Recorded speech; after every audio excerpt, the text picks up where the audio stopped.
totally work. It's all good.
Sorry, I have to reload. The rule is never let this thing go to sleep.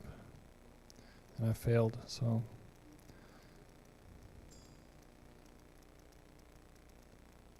Let's speak faster. It'll be great.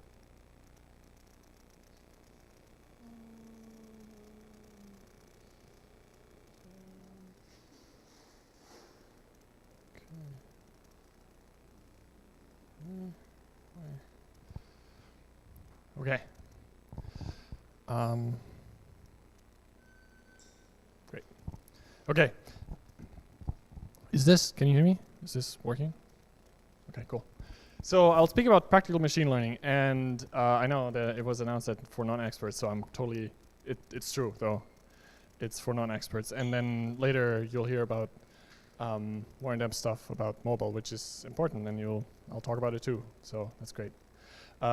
Specifically, I'll talk about machine learning first a little bit, and then I'll talk about TensorFlow, obviously. So the first part is going to be for definitely everybody, and then the TensorFlow part is going to be a little code, so if you zone out then, you just eat your pizza, it's cool. Okay, so why machine learning? What do we do here? Machine learning has turned out to be, in the last few years, a really, really powerful tool to make things that before seemed kind of impossible. So I took this occasion to go to Bavaria because it's nice here, and I was just up at Karwendelspitze today. It's very pretty, and you have nice beer and stuff. That's cool. And I have a son. I took him with me. So I used to explain to him, what I do, work at Google. So I was like, well, a search engine. I was like, what does a search engine do? And I was like, well, there's stuff on the internet, and it indexes it, and it builds stuff, and it's databases, and it's complicated. And now, when you ask me, I could have just said, oh, look, like you want to search for an image? Well, there's an AI in somewhere that looks at all of the images, all of the images in the world. It just has, it has all of them, and it looks at all of them. And if you ask it a question, say, show me a picture of cherry blossoms, then it'll just look at all the images, and it's like, hey, is cherry blossoms in here? Well, if yes, then I return it. If not, then I don't. And that's how it works now, which is nice, simpler. And simplicity is kind of, maybe, like that? Great, okay, cool. Thank you. Okay, so it makes things simpler. It's simpler for the people who develop things, not necessarily for everybody, but so it's a powerful tool, and not only for search, for everything. So the most common use cases for most companies are recommendation systems, where that people done some stuff, and then you can recommend the next thing to do. For instance, you can recommend the next song to listen to, or you can recommend the next item to buy. You can recommend the train to take, wherever it is. So that's a very common use case. At Google, we use it everywhere. Every product in Google has some machine learning in it, pretty much at this point. This is, I guess the logo game. We play that at conferences. But it's hard. Like, nobody knows what that is, for instance. But we don't only use it at Google. This is my favorite example. Some of you may have heard of it. This is it's a cucumber farmer from Japan. this guy with his wife and his kid. Apparently one night his kid got bored and he was like, okay, let's build a cucumber sorting machine. So he built a cucumber sorting robot and he used TensorFlow, which is why we got wind of this. And it's kind of a cool use case because really, this isn't a particularly complex project anymore. This used to be basically impossible, and because there are now these commodity deep learning frameworks, and because there has been so many advances in deep learning and so many problems have basically just been solved, this is an appropriate project for a hackathon. 10 years ago, you could write a PhD thesis about this in computer vision, and you would probably, after 5 years, maybe it would work. It's a weekend project now. So the main message is, and it sounds harsh only the first few times you say this, but everything that we can do as humans, everything where we can write down rules and say, okay, this is what we want to do, machine learning system can do better. And if you're in a business, you can quantify this. If you take the handwritten program that somebody wrote and you replace it with a machine learning program, you're probably going to see an improvement in your top line number, whatever you wanted to optimize. Revenue, click-through rate, whatever it is, how happy your users are, whatever your product is, it's going to get better if you add machine learning. And that's not only like play things. Like we're starting to do serious serious things too. So this is a recent Nature paper. It's basically somebody who applied an image classification to pictures of moles to determine whether they're cancer or not, some random harmless stuff. And it turns out this works better than a panel, not only a single one, but it works better than a panel of dermatologists. As long as we know the problem and we can describe this problem in an appropriate way, and I'm going to tell you what that is, appropriate way, as long as we can do that, machine learning is going to beat a human, I would say, 100% of the time. Unless it involves physical things, robotics, I don't know. But for just thinking about stuff, it's true. So how does it work? This is like kind of the very general model. You have some stuff that you put in, and classically in machine learning, what you do is you extract features. Features are the things that your learning algorithm actually sees. So for images, oftentimes you extract corners, or you find lines, or circles, or whatever you think is important. And then you put it, you learn some model with that, and out comes something else. There's two phases. One, you train, and when you train, you give it inputs, and you do give it the corresponding correct outputs. And that's by giving it these pairs, you describe the problem. And that's what I mean by every problem that we can actually describe. That means every problem for which we can generate these input-output pairs. If you can generate a lot of input-output pairs for a problem, and you're like, okay, this is a correct version, or for this input, you want to produce this output. If you can produce this kind of data, then machine learning will work. If you can produce a lot of it. If you don't have that data, you can't produce it, or some other problem, it's not likely to work. So in training, you provide both these things, and that creates this model of the world. And then when you actually apply the model, when you use the model, you use new input for which you don't have any output, and you just run it through the model, and it produces the output by itself, based on what it's learned from your examples that you gave it. Now, there's a class of machine learning that's deep learning, and what the difference is really that you don't have any features. You don't manually produce any features. So you give it the raw input, and you give it your output, and you say, well, do whatever you need to do to produce that output from that input. So what this means is that deep learning learns the features itself. And it turns out that, at least recently, deep learning is effectively just plain better than machine learning in all of the cases where you can use it. And the problem is that sometimes you cannot use it because you don't have enough data, you don't have enough computing power, the models are a little bit slower when you apply them. So sometimes it's not appropriate. But when it is appropriate, it's generally better. One of the reasons why it's better is that what happens when we create features as humans, we are inserting knowledge about the problem. We say, oh, I know about this problem. Say I'm a dermatologist, and this mole looks really dark. So I'm going to give you the feature, how dark is this mole? It turns out that if I let the computer just learn this, the outcome will be a lot better than if I kind of prescribe which features it's allowed to use. So deep learning generally works better, and it doesn't require any domain expertise because I'm not the one who tells the model, oh, you know, you should associate darkness with like cancer. Instead, the model just figures it out itself, just from examples. So a person who has no background in dermatology can build these models. A person who has no background in cucumber farming can make a cucumber sorter. You too can make a cucumber sorter.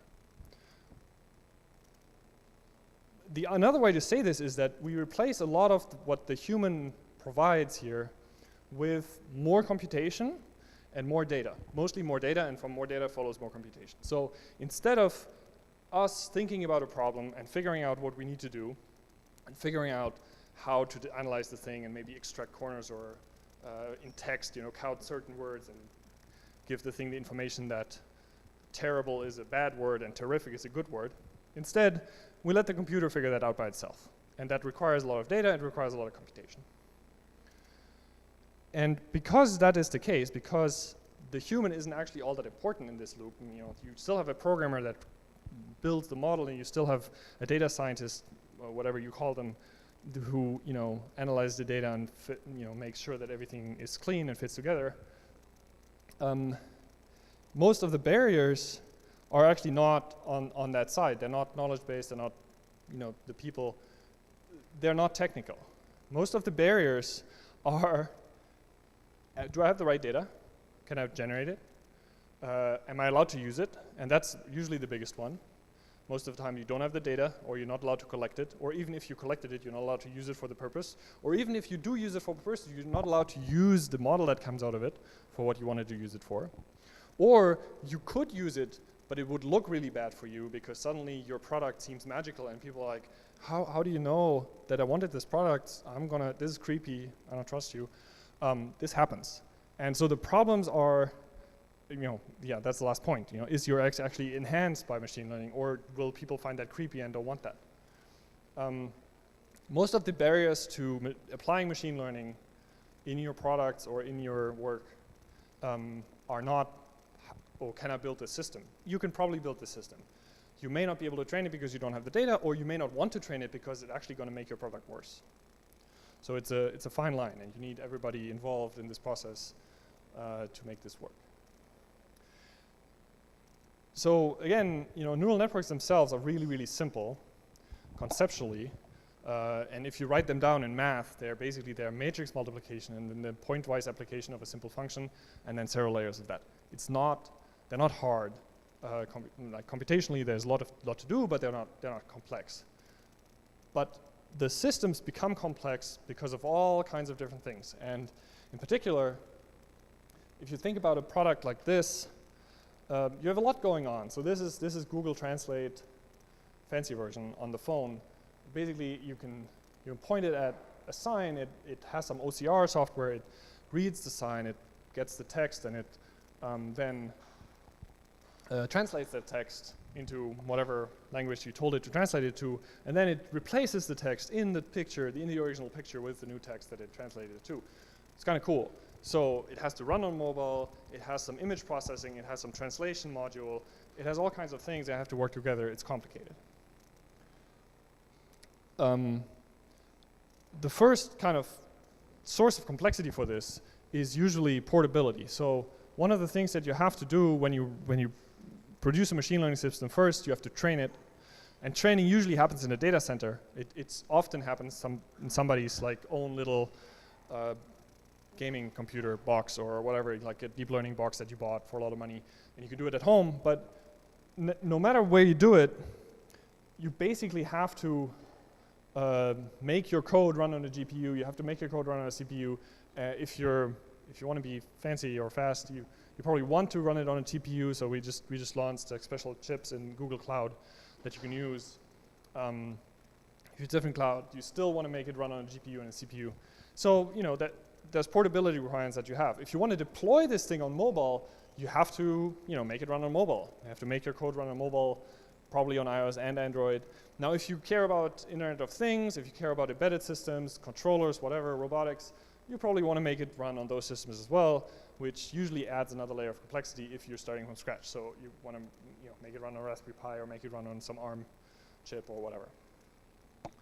So this is a requirement. The other one, whenever you get serious about deep learning, usually you're talking about a distributed system as well, because no single computer, no single processor is big enough usually to deal with the amount of complexity or the amount of data, the amount of computation that you need in order to actually train a real system. Now that's not true for a bunch of like well-explored use cases where you can use pre-trained models and stuff. But in general, if you have a new problem, if you have a recommendation system with a lot of data, you are basically looking at a distributed system. So you have to deal with that. Distributed systems are really nasty to work with. They go wrong in all kinds of unexpected ways, and you have to deal with all that, different computers talking to each other asynchronously. It's nasty. So that's sort of the complexity. And then finally, well, I did tell you neural networks are simple, and that's true for the simple ones, but this is a classic neural network. That's Inception, I think V3, and each of these boxes are kind of what you showed in the beginning. So in the end, once you get to realistic, large neural networks that solve complicated problems, they become complicated. And each of these boxes in TensorFlow now, that's like a line of code, or maybe less really. And it used to be that each of these boxes are thousands, maybe 1,000 lines of code. So that's another sort of complexity. So that is why, basically, because we saw this at Google, we built TensorFlow. So we made TensorFlow to solve the complexity issues that we saw and to accelerate how quickly we could deploy machine learning systems. And really, we want to make TensorFlow a common platform that has several advantages for the world, obviously, and for us. It's nice if all the research is published in a common language, and you don't have to translate it every time somebody writes a nice paper. You just take the code and it's good. So we benefit from this. And we advance our own starting point for research and development if we can just take somebody else's paper and fiddle with it and directly maybe apply it or directly maybe deploy it. That's great. And also, we benefit tremendously from the state of the art of machine learning being advanced faster. So that's why basically we made TensorFlow available for the world. And we want to keep it,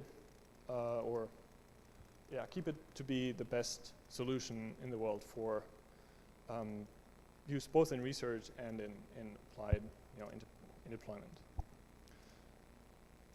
So the kind of requirements for TensorFlow to achieve this are, I told you, a serious machine learning system will be distributed. So TensorFlow is distributed by design, scalable. The way we achieve that is that we have a layer of kernels. You see here, they're implemented for all of the platforms that they have to run on. And then there's an execution engine that executes these kernels depending on given a computation graph that you specify in your favorite language. And what you actually see as a developer using TensorFlow is mostly or almost exclusively this front end. In your favorite language, the Python front end is the most developed. We're building out the C++ front end. There's a lot of work on the Java front end. There's Rust, there's R. I think somebody's working on Julia. There's all kinds of different languages that are supported, but the most complete is Python. So I'm going to talk about Python today. It's also the one we started with, so it's kind of natural that it's the most complete. So you will write a program in your favorite language. This will generate a graph. The graph will get executed by this execution engine, which can decide where to execute stuff. And the actual kernels, the actual execution, the actual code happens in whatever platform it needs to be. So you don't have to worry about any of that. We want to make TensorFlow flexible, extensible. Usable is a really awful word to have on a slide, but it's important. So flexible and extensible. The analogy we like to use is Legos. You can think of machine learning in terms of little pieces of Legos, and the smallest unit of these pieces of Legos is what we call layers. So we have this little thing on top of our basic Python API that's basically a building block that you can reuse and that you can stack together and combine. And I'm going to show you examples of this. So I'm going to show you a couple of examples of these layers or of these building blocks, and then we go on to combine them to bigger things. So one building block that's important here. So what do you actually, Sergey, what do you want to do about the pizza? Because we can stop here or we can stop later. Yeah, okay. Everybody's hungry, okay. So why don't you eat pizza and we'll come back.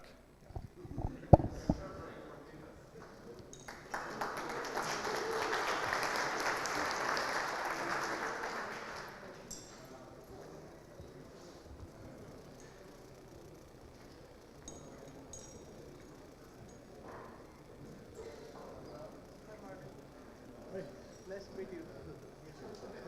So basically, is there a plan to extend the TensorFlow itself, like for sparse, kind of like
eine Frage noch, was brauche ich für eine Vorbereitung? Brauche ich da NumPy oder welche Libraries?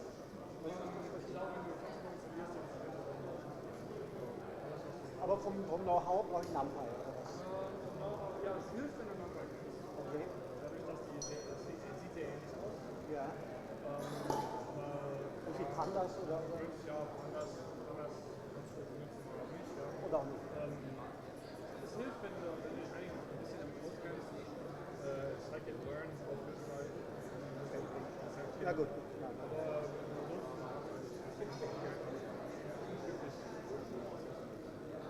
Danke.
Yeah, I think it's totally fine.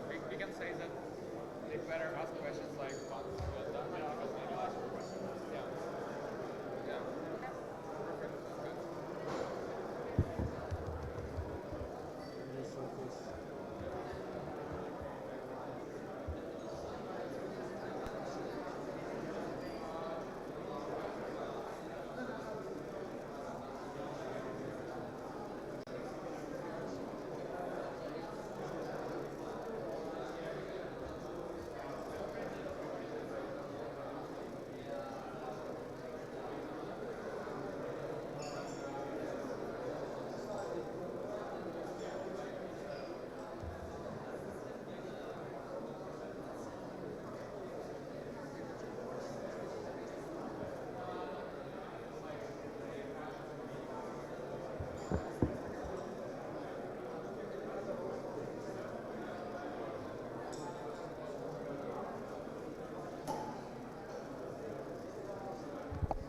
Okay.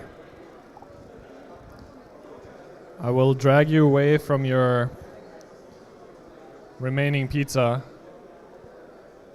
You can continue to drink your beer, but please sit down while you do it. Haha. I am the loudest person here.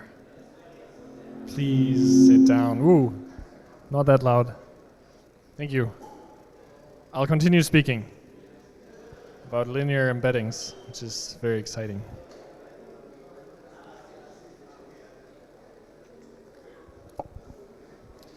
Okay, so I will introduce a few building blocks that are sort of ubiquitous, and so it's good to know about them when you are thinking about problems in deep learning or in machine learning in general. The first one of these building blocks that you can later, you'll see how you can recombine them, is what's called an embedding. So basically, an embedding is something that you use whenever you have an input that is what we call sparse, which is a terrible word because it's overloaded in 15 million different ways, but which you could call maybe categorical. So you have a space, say the space of all strings, and you want to associate some of these elements in that space, say words in a language, to something that later another network would understand. And what that means is typically that you want to convert your input to a vector with numbers in it. Vectors with numbers in it are kind of the lingua franca of deep networks, or networks in general. So once you have produced a vector with numbers in it, then you can do all kinds of things that with it, whatever you want. It's kind of a universal thing. It's great. It's kind of the little nubbles on top of the Lego bricks.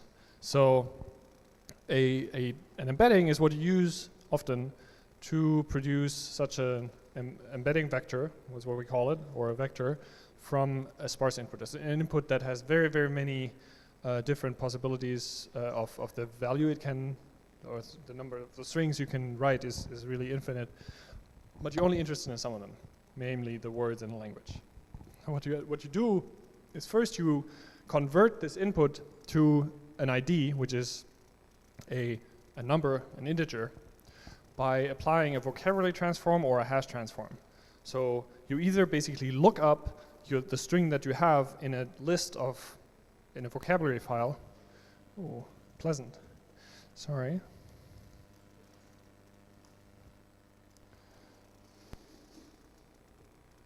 Should try for this to not go to sleep.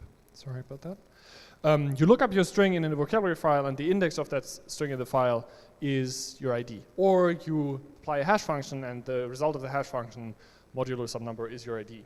And then you basically look it up in an embedding matrix. You say, okay, I want row number 157, and whatever that row is, that's your embedding vector.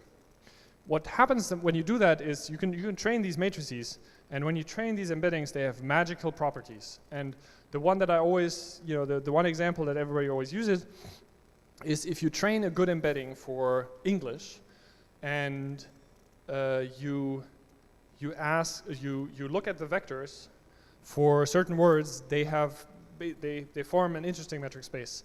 In particular, for instance, you can take the word king, and you can subtract the vector for man, and you can add the vector for woman, and you will end up very close to the vector for queen. And that is kind of universally true. So that, for instance, in this space, the numbers form a line through that space, which is nice. So you can 1, 2, 3, and if you add 2 and 3, you'll end up pretty much at 5. So all of these properties just emerge from this embedding.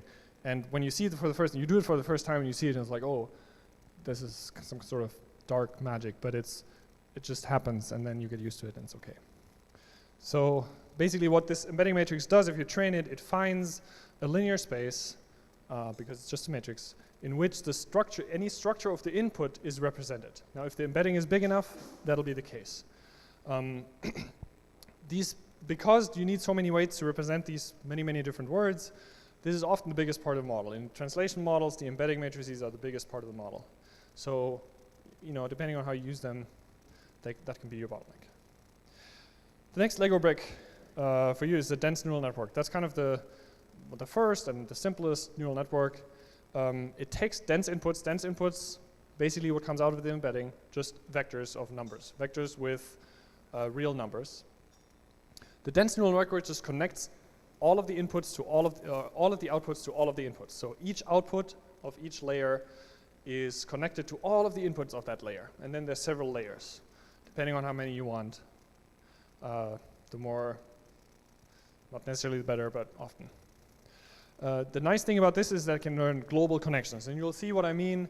It can just associate any part of this input vector with any part of this input vector and produce some sort of combined output of this. And if your input vector is assembled from different pieces or implicitly represents different parts of a problem, then a dense neural network will be able to form these global connections, and that's usually important. So often the last layers of a network will be dense for that reason.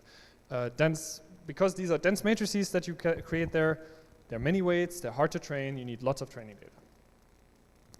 data. The big advance that has happened in image learning has been due to convolutional neural networks. Convolutional neural networks are basically they're kind of like a dense neural network, but instead of a big, fat, dense matrix, you have a block sparse, almost like a band matrix.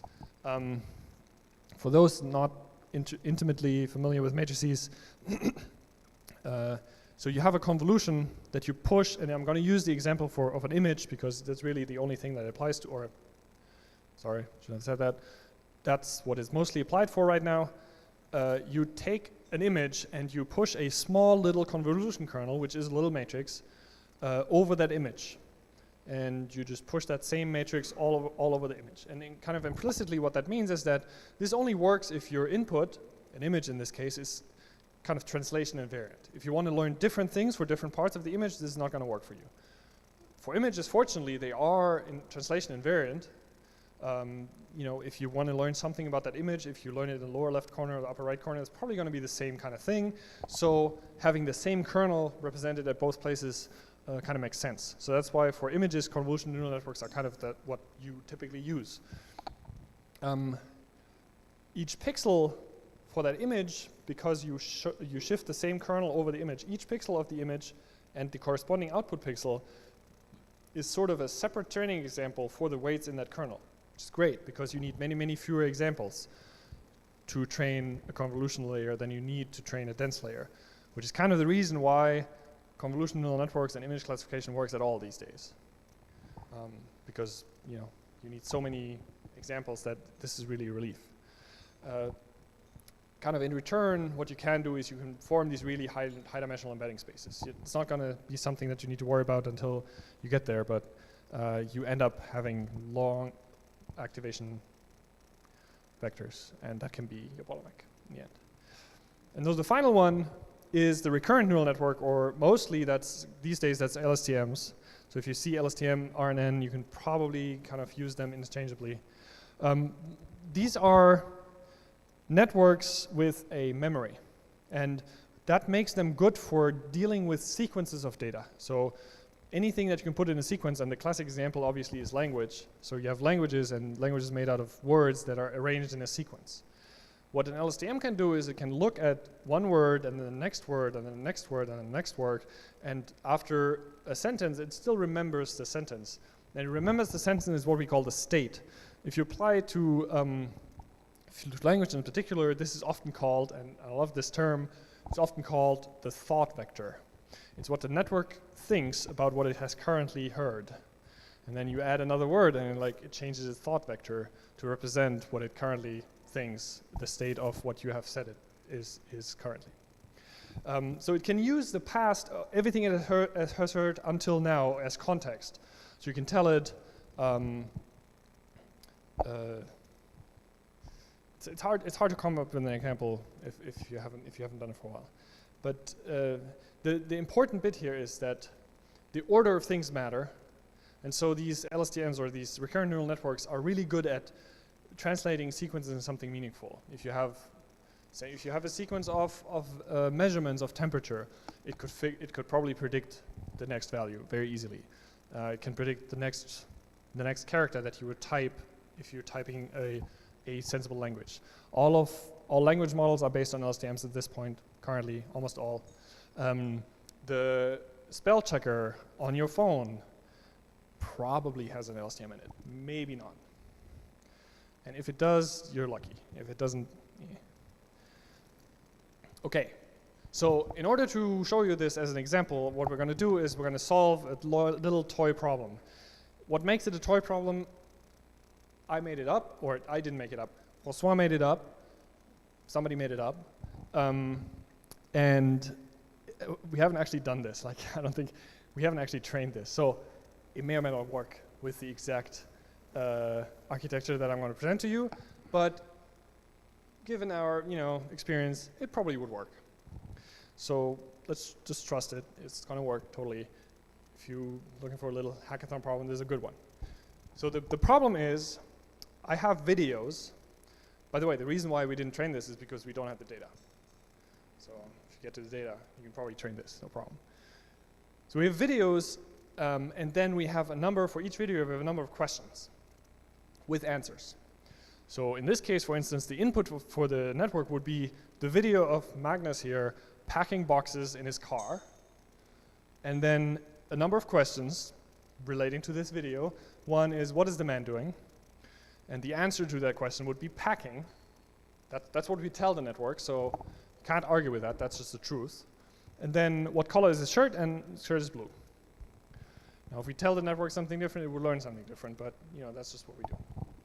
So we have a lot of these examples. You have to pretend that we have a lot of examples because we actually don't. But let's say we had a lot of these examples of videos and associated questions. Hopefully the questions would repeat. Hopefully the videos would show something that is kind of variable, and so on and so on and so on. There's lots of variables why these things could not work. Most of these variables are about the data, not about the network. The network's going to work if the data is right, mostly. But the data is the harder problem. Data is the most important thing. Okay. So how are we going to do this? Well, I basically just gave you a little recipe of doing it. I gave you 4 little blocks, and we're going to use those. So we're going to transform the video into a dense representation. We're going to transform the question into a dense representation, and then we're going to do something with it. So first the video. So we're going to take the video, and we're going to make it into a vector. So how we're going to do that? Well, the video is a number of frames. It's a sequence of frames. Each frame is an image. So each frame we're going to put into a CNN, because that's what you do with images every time, basically. And out of the CNN comes a vector. We're going to put these vectors in sequence into an LSTM, because it's a sequence, and that's what you do with sequences. And out comes a single vector. This is the thought vector at the last step. That's it. Okay, and then what do we do with the question? Well, we take the question, and we take the question as a sequence of word IDs. So somebody has to transform words into IDs, and it's a fairly straightforward thing. You probably hash them, or you have a vocabulary file. Either way, doesn't really matter. Vocabulary file can be more efficient, not necessarily. It's a matter of taste, almost. Hashing is easier, but you have to twiddle it a little bit. Anyway, we're gonna take the question as a sequence of basically integers. A sequence of integers. Integers are not a great representation. We need a vector, so we're going to embed it. We're going to embed the integers, and out comes a vector. Now we have I told you we have a sequence. This question is a sequence of words, so we're going to use an LSTM because that's what you do, and then we get the question vector. And once we have those vectors, we're going to concatenate them into one big vector, and we add a classifier, and the classifier is simply 2 dense layers, and we get an output out of the last dense layer using softmax cross entropy. But don't worry about that. We'll see it in code. It'll be easier in code. Okay, so how are we going to implement this? Well, we take the video as a 5D tensor. 5D, channels, width, height, time, batch. There's always batch. Batch is always the first dimension. So batch always means during training, you always feed more than one example at a time. And you do that simply for efficiency of your computation. Because it's really hard to keep GPUs going and TPUs. These kind of fast compute devices, they like big chunks of data at a time. So because a single frame is not enough, we batch it, and that makes it more efficient. So a 5D tensor for the video and an integer sequence for the question. We have this class called time distributed in Keras. We're going to do all this in Keras, which distributes the time dimension of this 5D tensor onto whatever I put in there. I put in there an inception v3 network. That's a classic CNN. It's the nice thing about image networks is they basically all look the same. They all kind of do the same things. Basically, they extract features that work well for images. So I can use whatever I want, but I'm going to use Inception v3 because I have it pre-trained, so I don't have to train it again, which makes it easier. And that gives me a vector for each frame, and then I'm going to put it in LSTM. Here, I'm going to use an embedding. That's also just, you just say you want an embedding, then you get one. You put the result in LSTM. You could do concat, you do dense, and then you're done. So the nice thing about Keras is that it maps kind of the mental model of what I wanted to do pretty much one-to-one to what I want in code. By the way, so Keras is part of TensorFlow, so you can just use it. If you have TensorFlow installed, Keras is there. All right, so how does this look like in code? And feel free to zone out if you don't like code. So we're gonna make a video, and that's an input. I'm gonna say the shape of this input is 150 by 150 pixels, RGB, so 3, and none means it's gonna be a sequence, and I don't know what length it is. And I don't have to care. I'm gonna call this video, but that's just for you. You'll see we have analysis tools that can show you how stuff looks, what the computation actually looks like, what the graph looks like, and these names will show up there, and that's nice. And you can look at what you've done and see what went wrong, if something went wrong. And then I'm going to make a CNN that's in the Inception v3 network. I'm going to use pre-trained weights that are already existing somewhere. Somebody has trained this. And so I'm going to use the ones that were trained with ImageNet. Great. They do pretty well on this ImageNet problem. And they do pretty well in general. I'm not going to include the top part of the network because this is a classifier. This is a classification network that solves this ImageNet problem. I'm not going to include the classification part. I'm going to include everything else. And if you, way in the beginning, I said, okay, deep learning is about the network actually learning all the features. So what we want are the highest level features that an image classification network has learned, but we do not want the actual classification. So I'm going to throw away the classification part, and I'm just going to keep the very highest level features that this network has learned to extract from images. Because it turns out that when you do this to an image network, the top level features that image networks learn are sort of universal-ish. So they are basically good features. They're probably things like there are eyes and cats, and bridges and cars. It knows that there's probably a car neuron there, there's probably a cat neuron, dog neuron, I don't know. So, but we don't want the very top. This? Red, green, and blue. It's red, green, and blue, image channels. Okay, and then, yeah, there's different variants of this inception thing. One is how you do pooling, but whatever, detail. Probably leave this off, be fine. And we're gonna set this to false, trainable to false. So we're not gonna actually retrain the weights in here. We're just gonna use the weights that we have. Because they're probably good enough for now. And it makes it a lot faster to not train this. And then the frame features, as I said, we're going to use time distributed, which distributes basically this dimension across different, puts different CNNs on each frame, runs on each frame, and then I'm going to use an LSTM with 256 pieces of state on these frame features. So my thought vector for this video, what I'm thinking about this video is 256 real numbers long. So I'm going to embed, another way of thinking about this is I'm going to embed the video into a 256 long vector. Okay, I should have clicked more. Okay, so now we take the sequence of words. So again, I said we have a sequence of integers already. So somebody has already done the vocabulary transform or hash transform for us, which is very nice of them. So we have a sequence of integers. That's my input. And at the word embedding is, again, I take, it's called embedding.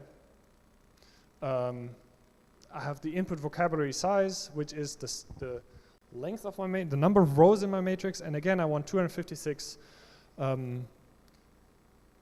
reals to represent each word. So I do this, and now I have 256 dimensional space that represents a point in which represents a word. I'm going to apply that to the question, and outcome. And now I'm going to use the embedded words is a vector now of 256 256 long. I'm going to make an LSTM with 128 size thought vector that represents the question. These numbers are all made up. I don't know if they work. Maybe, you know, you'll have to find out when you actually train it with the data that you probably have in your basement, because I don't have that data. It's not unreasonable. These numbers are not unreasonable. They're just, anyway, I haven't tried it, so who knows. Typically, you find these types of numbers by a process called hyperparameter search, where you just try it. You have a computer try it, and then you try some other things, and you know, whatever works best works. This is how we arrive at most of these numbers. These are not like, nobody thinks about this anymore. Just throw it at a computer and wait. Generally works better. Okay, and now, so we have now a vector that represents the video. We have a vector that represents the question. You can think of this as the vectors that these little subnetworks, what they were thinking at the end of the sequence of things that they were giving. So they were thinking something. We're going to put them together, and we're going to add a dense layer with 128 neurons. So 128, we're going to make it into a single 128 long vector by using all possible combinations and then adding a ReLU as an activation function. It basically chops it off at 0. So we're taking the output of this matrix multiplication with of this vector into this vector, and we're going to chop it off at 0, because that's what you do. ReLU turns out to work really well. And we're going to add another dense layers, and the other dense layers will have as many activations as we have words in our output vocabulary. So then all the different answers to the questions are words, and there's a certain number of them, this many. That's how many output. This is how many output neurons we want to have. Call it predictions for later, and that's it. So basically, we translated this little diagram that I showed directly into code, which is nice. And now, just the word for training. You're not going to remember this, so don't worry about it. Then just a small note. So you can make a model. This is a Keras primitive. You just give it the inputs and the outputs. That makes you a model. And then you say compile, which is really a bad word, like bad name. This should be like, I don't know, a better name. But compile, it really comes from in the before times, before TensorFlow. Keras was developed for Theano, and Theano you would actually compile at this point. You would actually start a compiler and compile something. You don't do that anymore, which is why it's reasonably fast, and Theano was reasonably slow. So you don't compile anything, but it's still called compile. So whatever. And you use this optimizer, Atom optimizer. It's a type of optimization algorithm. The simplest optimization algorithm is basically guess something, take the difference to what you know is the truth, and then backpropagate using the product rule into the weights of your network and adjust them in the right direction. And Atom is basically doing the same thing, just a little fancier. There are several optimizers available in TensorFlow. You just pick one. Again, which one to pick?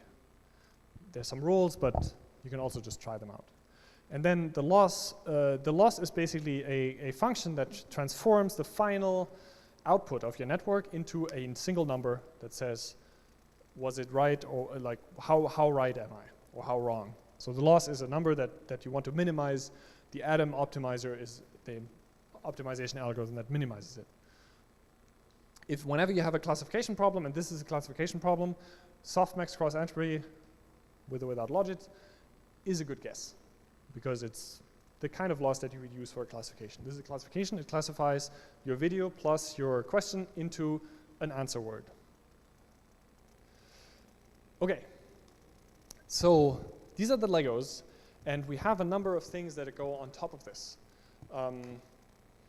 In particular, what I've shown you so far will train this, but on a single machine. Keras currently only trains it on a single machine. We have what we call an estimator, which is a class that lets you train things in a distributed fashion.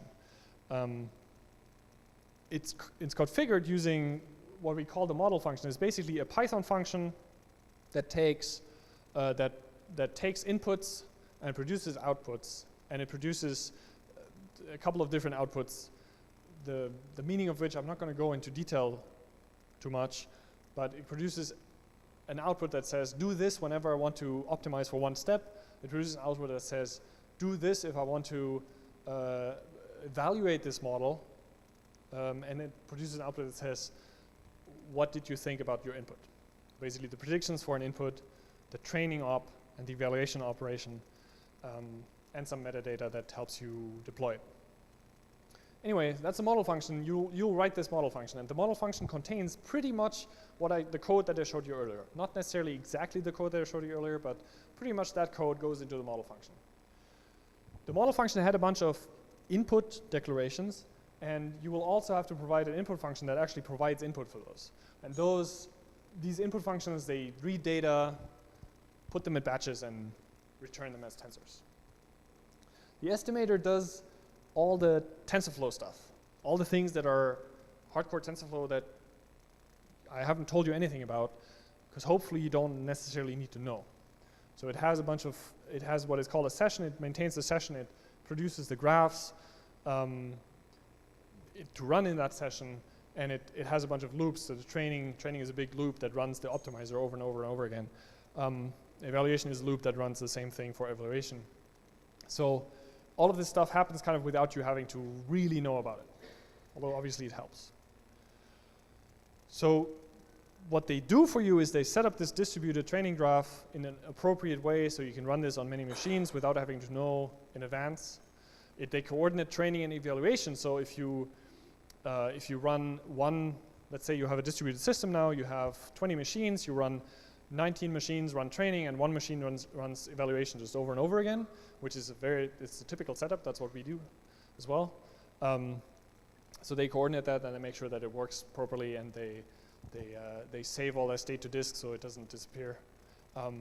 They recover from worker failure, so if you have a fragile setup where some workers may just die, which happens if you're cheap and you don't buy expensive machines, you can have machines that are allowed to die. And when that happens, estimators will be fine. And it provides TensorBoard integration. Now, TensorBoard integration this is our visualization tool. This is why I mentioned these little strings earlier, the names of things that you can attach. TensorBoard basically lets you look into a running training process and see what's actually going on. And the most important thing that you see, the first thing that you need to look at is your loss curve. The loss curve is going to tell you whether your model is learning anything, and if it's not learning anything, it gives you some hints about why. And in particular, I don't have a good example right here, but in particular what you see is you see a loss curve for the training loss, what's called the training loss. That's the loss of your training data, and then there's a loss for your evaluation data. If those ever separate, you know you're overfitting and you have to fix something.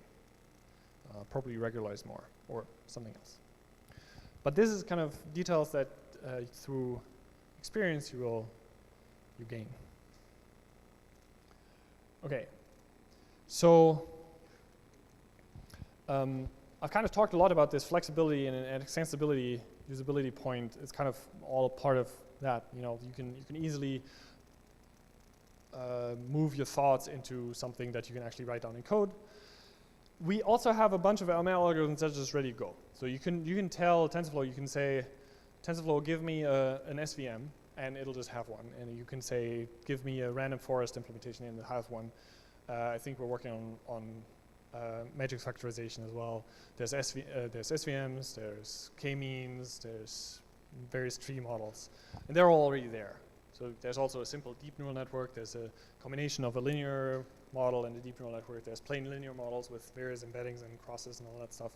So a bunch of algorithms are already implemented, so you don't have to.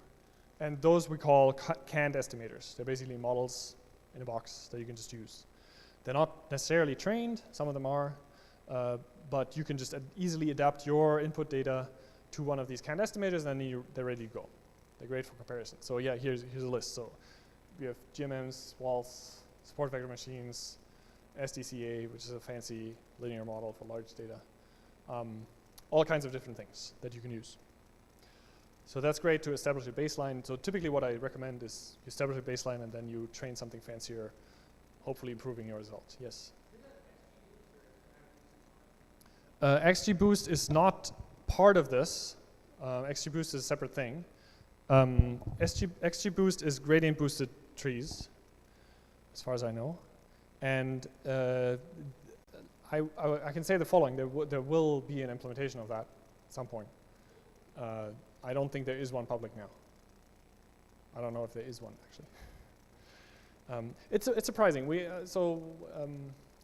A lot of people use tree models, and I haven't used all that many. And I think it's in part at least due to the availability of really, really easy deep neural networks that often are better, but sometimes are not. So, obviously we want tree models. Okay, one final thing, it's production ready. I've sort of not told you much about it, but we have a project that's adjacent to TensorFlow. It's called TensorFlow Serving, and what it does, it stands up a server. You give it a model, you give it a saved, what we call a saved model. You can save one of these estimators, say. You can just save it to disk, and you can throw it at one of these servers, TensorFlow Serving instances, and it'll serve it. So you can hit that server with gRPCs or RPC calls. It's super simple to build kind of machine learning microservices using that, and that's kind of the way we usually recommend you do that. Those servers are very performant and can take a lot of load. We found that it's often more than what you actually need, but it's there, so might as well use it. We also have it as a hosted service, so you can buy it from us if you don't want to run the server yourself, et cetera, et cetera. It's nice because you don't have to think too much about it. And it's integrated with Kubernetes and Docker, and it works well. Okay, and with that, you should do what you need to do and not worry about the details of implementing kernels optimized for CUDA 7, because that's what you would otherwise be doing. That's why progress is often slow. You should worry about higher level things like, how do I get my data so I can use it, and then everything down from the network architecture is taken care of by TensorFlow. Thank you. And I'm taking questions.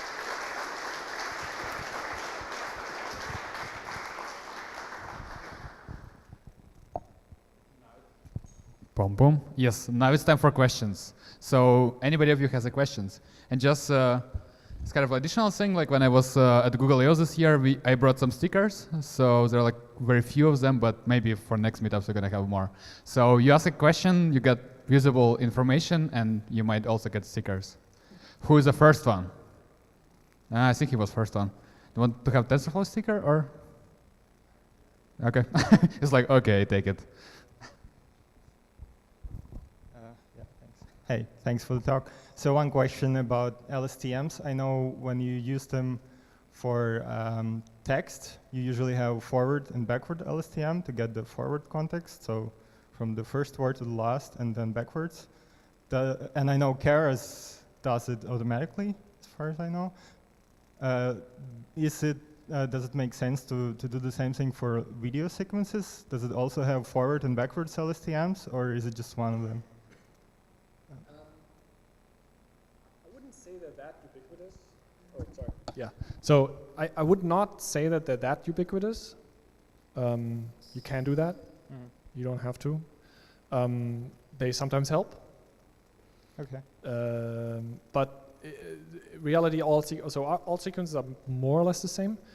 The problem with backwards is that you don't. So depending on your problem, backwards don't make sense, right? Okay. So if you have a prediction problem where you're trying to predict the next thing in the sequence, like a time series or a time series prediction or some sort of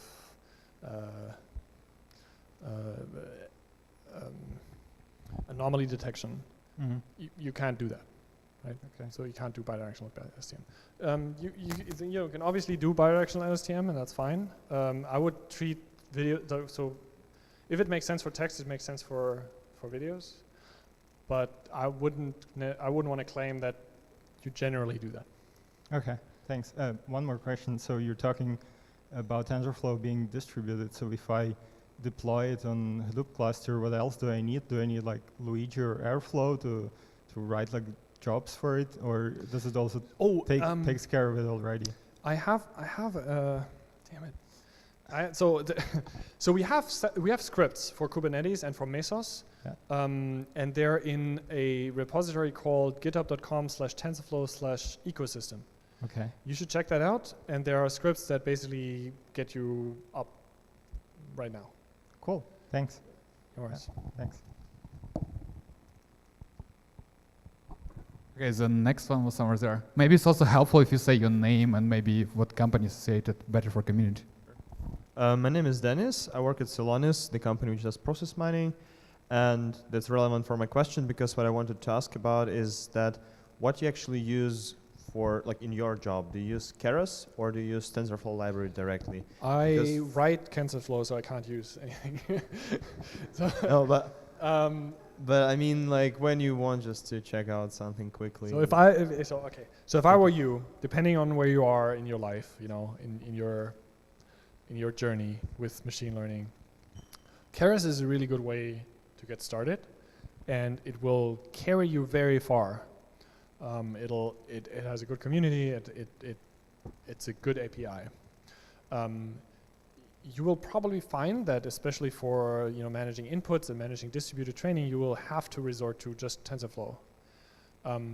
But it's good to start.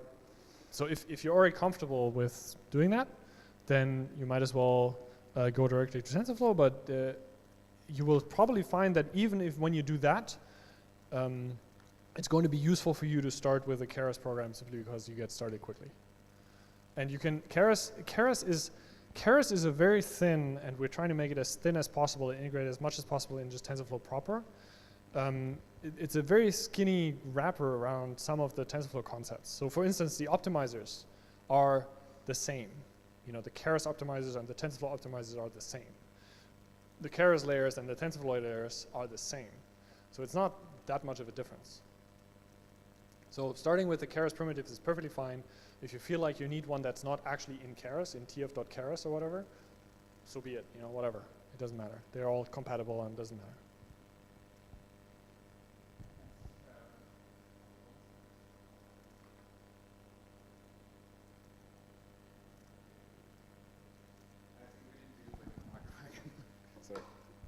Yes, next question. Two of them. I think you were first one.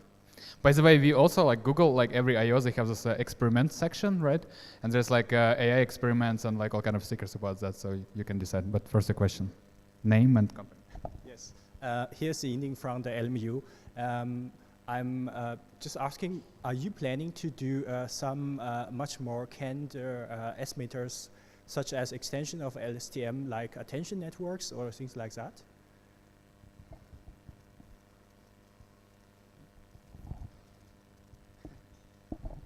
So there are some problems that lend themselves well to estimators and some not. If you've seen the canned estimators are basically algorithms, and we're going to keep them to that. So we've thought about, for instance, making an inception estimator, but it's not that valuable really, because the estimator kind of controls the training loop and the training mechanisms, and it's not super valuable to have it already it's much better for reuse if we just have a function like the Keras function that creates this network with everything, and then you can just throw it in an estimator if you really want to retrain it. But it's not all that useful to have that other layer. So probably not. It will be possible, but it really depends on demand and whether we see that it's a valuable addition to the API.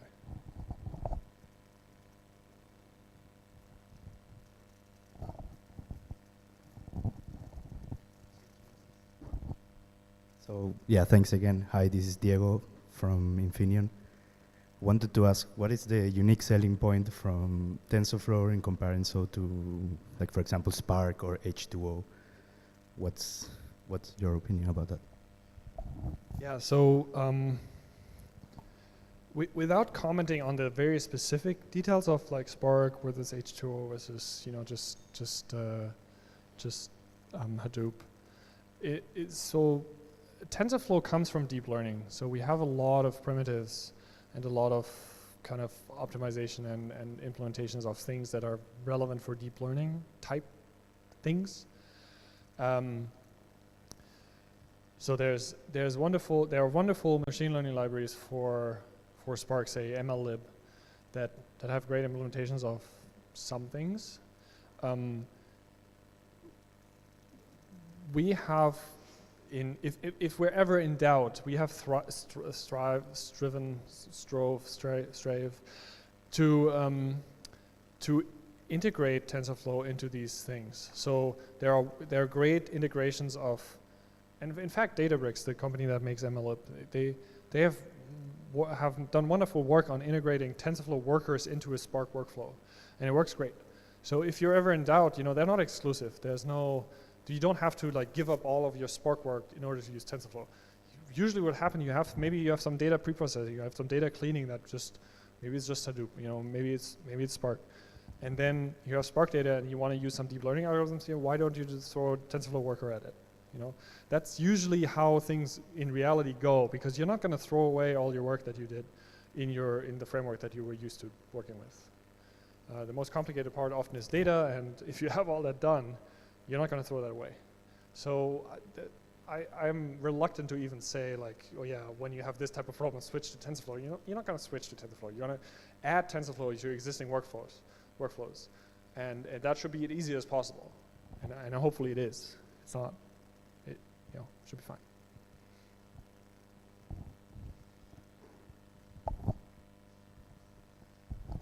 There is a research done by Hong Kong University, and they benchmark the performance of TensorFlow versus CNTK, Torch, Caffe. Do you have a word for that? Are they fair, or I don't know?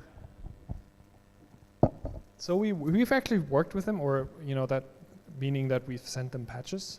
So I like the Hong Kong benchmarks because they're actually open. They're open source. They have published the code that they use. And I believe that they're the only benchmarks other than the one that we run ourselves that do that. And then Sumith CNN benchmarks are also open.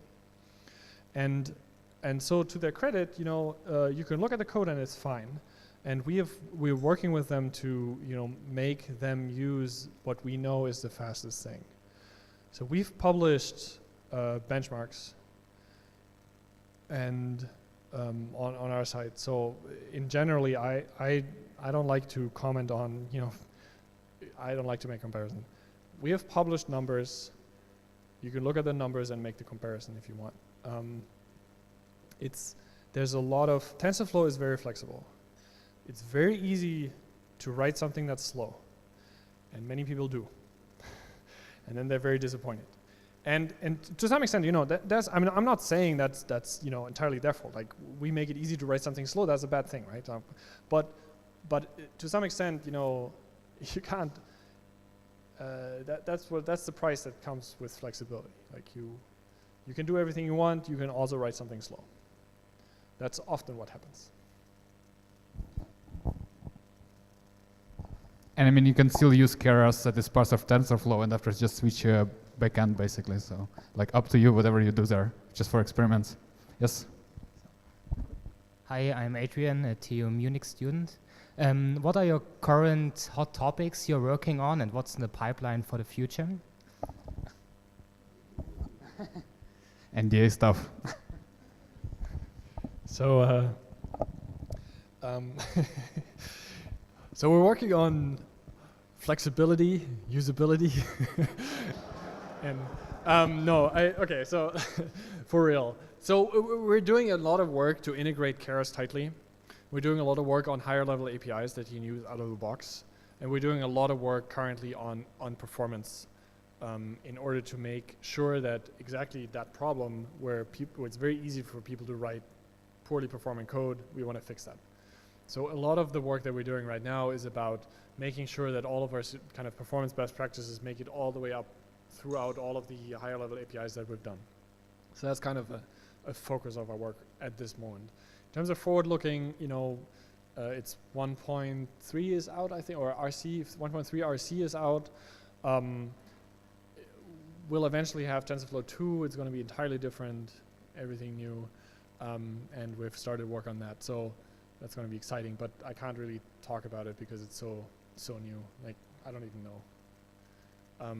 But yeah, so for now, performance and then integration, a lot of integration. Oh, we're also working on mobile. Have I said mobile? So mobile, lots of things happening with mobile where, we have to integrate with Metal, we have to integrate with CoreML, all that stuff. Lots of integration work. I'm not sure who was the next one. I'm gonna get the closest one. It's a small question, like, so you do a lot of refactoring of TensorFlow. Like, do you use LSTM or deep learning sequence to sequence to like see how the code is evolving over time or predict the next refactorings or something like automation, that kind of thing?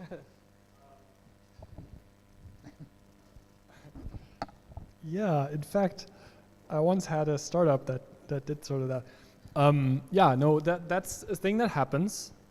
Applying machine learning and machine translation to code kind of makes sense.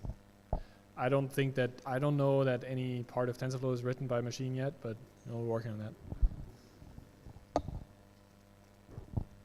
Actually, the first sentence of his was also true. Like, he actually founded a startup about that, so that's how it started. Who is next one? Yes. So, hi, my name is Michael, TU student. So, CNNs are the state of the art, very fascinating, very interesting. But is there some kind of successor or the next big thing which can replace CNNs?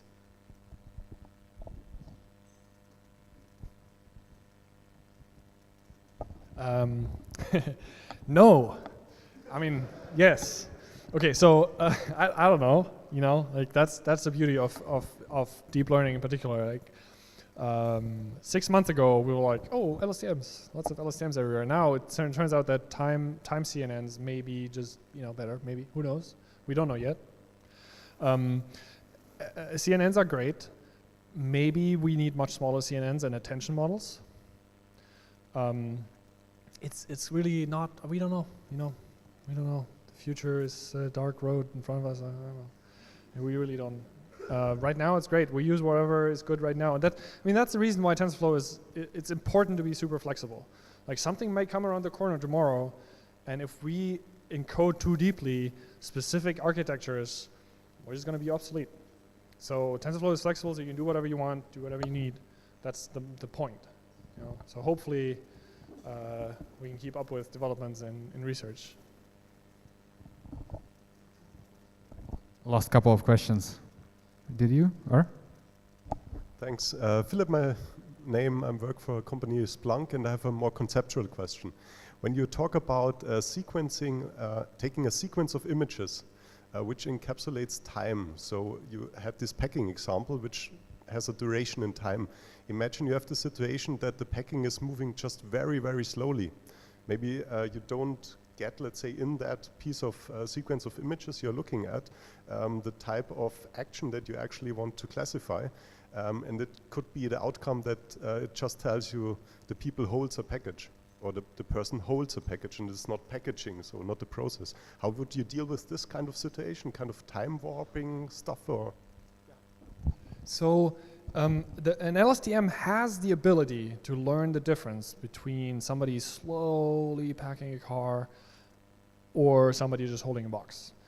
That the LSTM is specifically designed so it does not need to forget long ago things.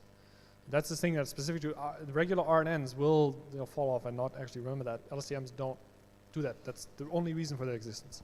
So you can learn this difference, but what the important thing is that you have input data, training data, that lets you learn this difference. If you don't have this data in your input data set, if you don't have like people super slowly walking across the thing and you're still classifying them as walking, then your network won't learn it. So this is something that it's probably mostly a data problem at the point. So there's no fundamental reason why a long sequence that is just a much slower version of a short sequence doing the same thing wouldn't come out as the same result.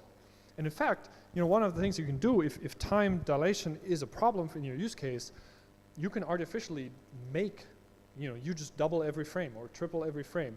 And you just feed it that or interpolate. You know, you interpolate between the frames. You feed the network that with the same classification. I would be very surprised if you wouldn't learn the right thing. I think the last two questions. I see the hand, and you're going to be a second one, seems like.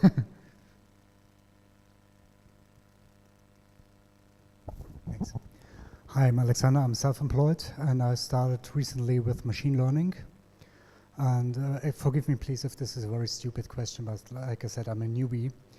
I was wondering, going back to your example with the guy with the box, do you have to train somehow the machine that there's a human in the picture, or is it intelligent enough to recognize this by itself?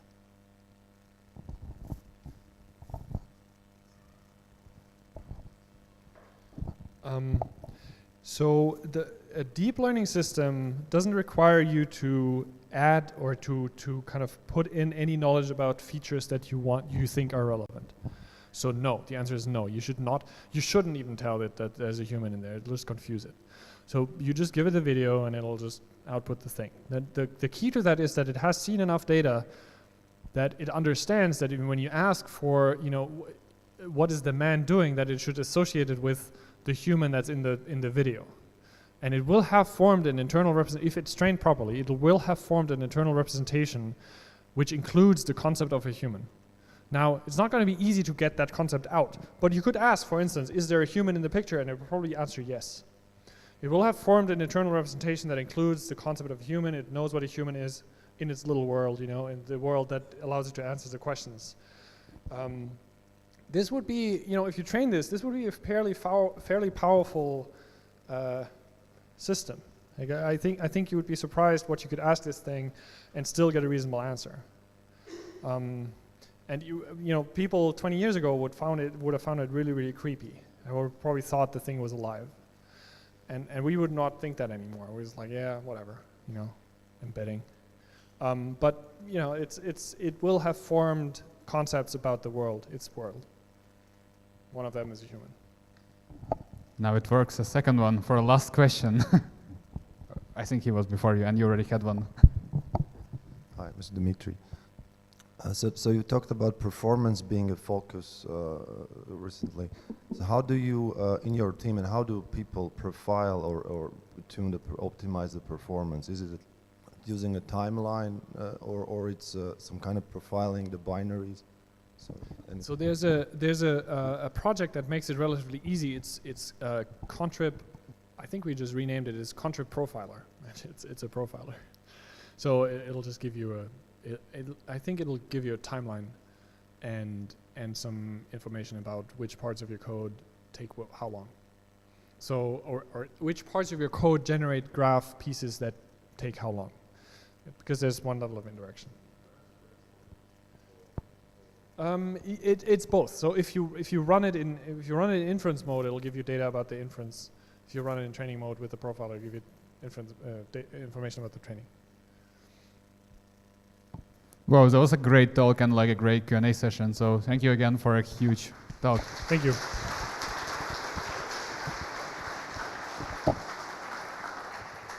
So for now, we're going to have a break of, I don't know, 10 minutes and continue with 2 big lighting talks. So have a break and follow up with that.